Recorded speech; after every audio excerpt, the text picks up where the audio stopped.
Bem, antes de mais, desculpem a desilusão. O João prometeu oradores fantásticos e agora apareço eu. Então, pediram-me que vos apresentasse um bocadinho a fundamentação bíblica deste tema pastoral e disseram-me, não podes ler, é para falar livremente. Foi o maior erro que fizeram, que deixar um padre falar livremente do Evangelho é um perigo. Então, coragem, vai e faz o bem. Queremos que seja não só um slogan, um tema, alguma coisa que escrevemos bonito nos cabeçalhos dos nossos documentos e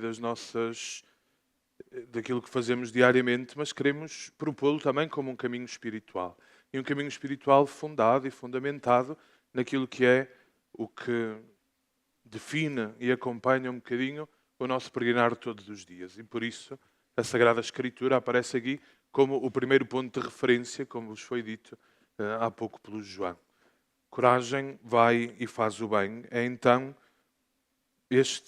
esta vontade de caminharmos então juntos por este caminho espiritual, bem orientados e bem fundamentados. Há dois fundamentos para este caminho, como viram, duas inspirações bíblicas, distantes entre si no Evangelho, mas que gosto de ver, ou que obviamente me forço a ver e que vos convido a ver, profundamente interligadas, como se de uma fonte e um rio se tratassem. Esta fonte, na palavra de Jesus dita no contexto da última ceia aos seus discípulos, no Evangelho de São João. Tende coragem, eu venci o mundo. Tende coragem, eu venci o mundo. E uma fonte que faz nascer este rio de caridade do Evangelho de São Lucas, numa das parábolas mais famosas que Jesus conta e que nós, quando estamos na missa e o Senhor Padre começa a ler o Evangelho e diz: certo homem descia de Jerusalém para Jericó, 80% da Assembleia desligou imediatamente, porque já sei o que é que ele vai dizer, não é? Mas a verdade é que somos convidados a despertar novamente a atenção para este rio de caridade e para aquela conclusão da parábola. Vai e faz tu também o mesmo. Vai e faz tu também o mesmo. E por isso que nós transformamos, ou que nós pusemos com esta nova forma de dizer, no vai e faz o bem, mas que no fundo é o que Jesus nos quer dizer também com a sua parábola. Vivemos num mundo profundamente agitado. E agitado é mesmo o adjetivo ideal para descrever o nosso mundo. Não é um mundo mau, não é um mundo... É um mundo desafiante, com desafios que não são maiores de outros tempos, mas que são os desafios destes tempos. Mas vivemos num mundo profundamente agitado. Um coração que anda constantemente à procura de outras coisas. Um coração que vive muitas incertezas. As incertezas das feridas, dos medos, da indiferença, do cansaço cotidiano. Um mundo onde muitas vezes as coisas são incertas. E é perante este mundo que Jesus, que nunca fala unicamente àqueles homens e àquele tempo, mas aos homens de todos os tempos, é precisamente neste mundo que Jesus diz: tende coragem. Tende coragem. Esta é a realidade fundamental daquilo que nos é dito também. É a origem e a fonte do caminhar. Tende coragem. Uma coragem plena, uma coragem cristã. Uma coragem que tem uma fonte. E a fonte é este sepulcro vazio. É a certeza de que Jesus venceu o mundo. É interessante. Estamos na última ceia. Jesus ainda não morreu, ainda não ressuscitou. Jesus está a anunciar aos seus discípulos aquilo que lhe vai acontecer, mas usa o verbo já no passado. Tende coragem. Eu venci o mundo. Não vou vencê-lo. Já foi vencido. foi vencido pela própria entrega de Jesus, pela própria vontade de Jesus de se oferecer ao Pai, pela própria vontade de Jesus de se oferecer ao outro. E é preciso perceber o que é que Jesus quer dizer com este mundo. No Evangelho de São João, quando se fala de mundo, desde o primeiro capítulo, desde o prólogo de São João, o mundo é toda a realidade criada, de criação ou de humanidade, fechada a Deus. O mundo é uma realidade que vive como se Deus não existisse. Que vive como se Deus não existisse. Isto é pior do que viver dizendo que Deus não existe. Viver como se Deus não existisse é dizer que Ele, mesmo que exista, não tem nada a dizer a esta sociedade. Não tem nada a dizer a esta humanidade. É o cúmulo do fechamento. Tu estares ou não estares, para mim é exatamente a mesma coisa. Esta é a grande oposição à fé. A oposição à fé, como a oposição ao outro, não é a negação do outro, mas é a pura e simples indiferença. Que tu, Deus, existas, não me interessa para nada. Jesus vence esta indiferença. Jesus vence este mundo. E convida-nos a ter coragem, porque Ele já o venceu. Porque Ele venceu estas realidades fechadas. E por isso nos diz que nós podemos também participar desta vitória. Da vitória da ressurreição. Podemos participar da sua vitória. E por isso nos diz que é preciso ter coragem. Uma coragem que no Novo Testamento tem uma palavra muito própria. Parresia. Esta parresia é a coragem audaz.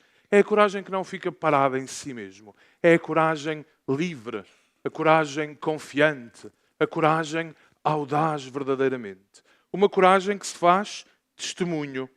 Uma coragem que, sobretudo, se faz uma atitude de quem vive de coração aberto aos outros e se sente responsável pelo bem do outro. Se sente responsável, sobretudo, por aquele bem que ele poderia ter e não tem.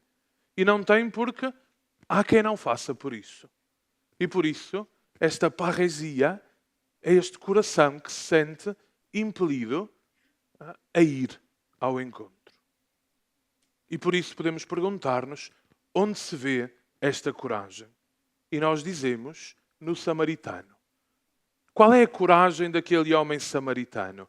É a coragem de fazer diferente daquilo que todos fazem. É a coragem de fazer diferente daquilo que outros fizeram diante da mesma situação. Por aquele homem passaram mais dois. Passou um sacerdote e passou um levita.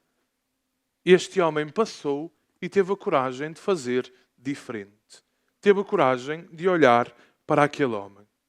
E por isso, este é o grande desafio que somos chamados também nós a fazer. Na parábola do bom samaritano, ao falar da experiência deste samaritano que passa, o Evangelho apresenta-nos muitos verbos. Viu. Aquele homem foi capaz de não olhar simplesmente para o seu caminho, mas de seguir em frente. De compadecer-se. De esta compaixão, compassio, é sofrer aquilo que sofre o outro. E este homem sofre aquilo que o outro está a sofrer. Aquilo que o outro está a viver, vive-o também. E por isso, esta compaixão fala aproximar. E este aproximar-se fala o cuidar. E este cuidar fala acompanhar. Acompanhar onde o homem precisa de ser acompanhado. Neste caso, aquela estalagem. A estalagem que não representa simplesmente um lugar de passagem, mas representa o lugar da cura e representa a minha vida. A vida onde eu sou capaz de trazer os outros feridos significa o próprio Deus a quem eu posso levar aqueles que precisam disso. Mais do que aquilo que o samaritano faz logo no início, interessa perceber aquilo que ele diz. Não sei como é que está a perceber aquilo que ele sente. Não sei como é que está o vosso grego, mas é claramente, professora Joana, quer ajudar? Não sei se está por aí. É claramente a expressão central deste Evangelho. Esplagniste. Que quer dizer, comoveu-se até às entranhas. Vocês sabem quando alguma coisa vos incomoda ao ponto de começar a doer a barriga, ao ponto de a gente começar a sentir cá dentro as vísceras a remoer? É isto que sente este samaritano quando vê aquele homem. Compadeceu-se até às entranhas. Ao longo de toda a Sagrada Escritura, este verbo é usado unicamente para os sentimentos de Deus. É usado unicamente para a forma como Deus sente quando olha a humanidade. No cântico de Zacarias, por exemplo, Zacarias diz isto. Pelos sentimentos de misericórdia do nosso Deus, nos visitou o sol que nasce das alturas. Por esta comoção das vísceras de Deus, e na Sagrada Escritura e na tradição antiga, a comoção não se sentia no coração, mas nas vísceras, naquilo que temos de mais íntimo. Então, ali, Deus sentia quando olhava para o homem. E esta é a primeira vez que este verbo, que esta atitude, é entregue a um homem. Ou seja, Jesus diz-nos que um homem pode sentir como Deus sente. Um homem pode sentir aquilo que Deus sente. Ao longo de toda a Sagrada Escritura, só Deus se comoveu até às entranhas. Mas aqui há um samaritano que se comove até às entranhas. E nós não participamos então unicamente da vitória de Deus. Nós participamos da compaixão de Deus pelo mundo. Deus compadece do mundo através de nós. Deus compadece dos jovens através de nós. Deus olha a vida dos jovens, olha a vida daqueles que nos são entregues, também através de nós. E este é, sem dúvida, o ponto central. Ou nós aprendemos esta compaixão pelo outro, ou dificilmente teremos vontade de sair, de ir ao encontro. O que é que me move verdadeiramente para ir ao encontro do outro? O que é que me move a educar? O que é que me move a estar diante dos meus alunos? O que é que me move a estar diante de cada jovem, diante da minha família, diante do mundo inteiro? O que é que me faz remexer as vísceras?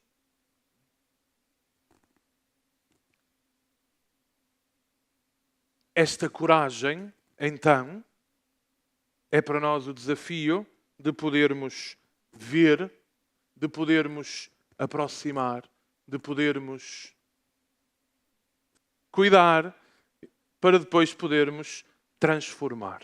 Transformar esta realidade.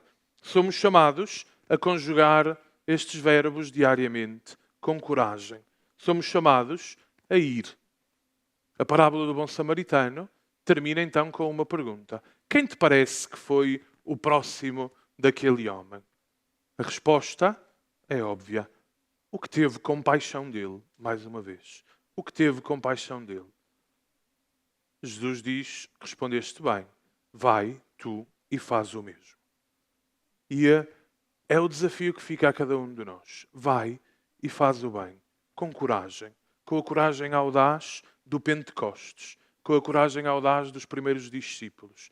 Com a coragem audaz de quem diz, como Pedro e João à porta bela do templo, quando vem aquele coxo e dizem, não tenho ouro nem prata, mas tudo o que tenho dou-te. Em nome de Jesus, levanta-te e anda. E nós hoje somos chamados a dizer a cada jovem, em nome de Jesus, coragem, vai, puxa para fora o melhor de ti mesmo. Entrega aos outros o melhor de ti mesmo. E tudo isto é provocado por este Evangelho. Por isso, somos chamados a isto mesmo.